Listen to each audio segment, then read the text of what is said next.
تبارك الذي بيده الملك وهو على كل شيء قدير الذي خلق الموت والحياة ليبلوكم أيكم أحسن عملا وهو العزيز الغفور۔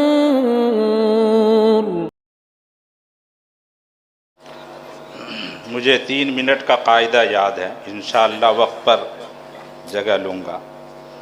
میں ایک پیراگراف خلاصے کے طور پہ سناتا ہوں۔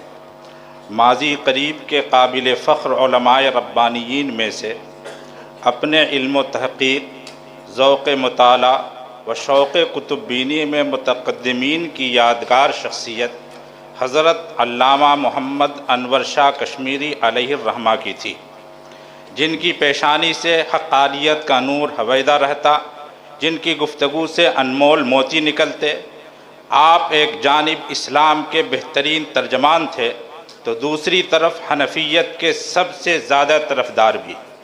آخری لمحات تو ایسے گزرے کہ بقول ان کے امام ابو حنیفہ کی نمک حرامی کے لیے ہرگز تیار نہیں تھے۔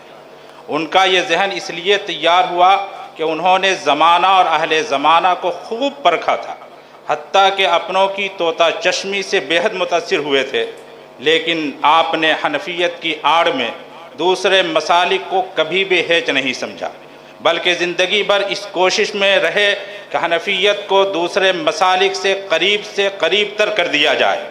اس لیے ان کو محقق اور مدلل کرنے کے لیے مختلف انداز کی کوشش کرتے رہے۔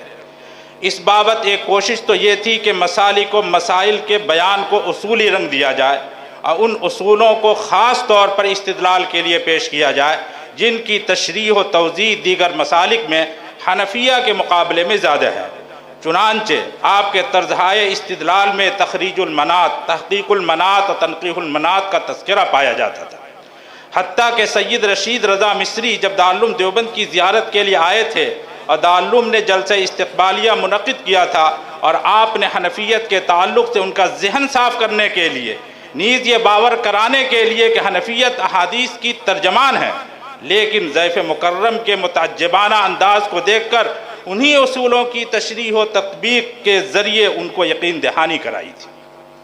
اسی تناظر میں آپ ائمہ کے اصول استنباط پر خوب شر و بست کے ساتھ روشنی ڈالتے تھے تاکہ مسالک کی دوریاں کم ہو جائیں۔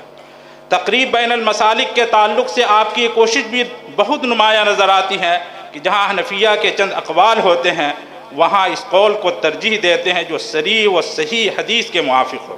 اگر حدیث نہیں ہے تو ایسے قول کو اختیار کرتے ہیں جو کسی دوسرے امام کے موافق ہو یا پھر کوئی اور شک اختیار کر کے اس خلیج کو پاٹنے کی کامیاب کوشش کرتے رہے ہیں۔ چنانچہ تسلیث مسیراس، اذان میں ترجیح، وقت ظہر کی تعیین، آمین بالجہر، رفع یدین، قرات خلف الامام، کفار کے لیے دخول فی المسجد، مس مرأہ سے نقض وضو جیسے بہت سے مسائل میں آپ کی تصنیفات و اعمالی سے یہی طرز نمایاں نظر آتا ہے۔ وآخر دعوانا ان الحمدللہ۔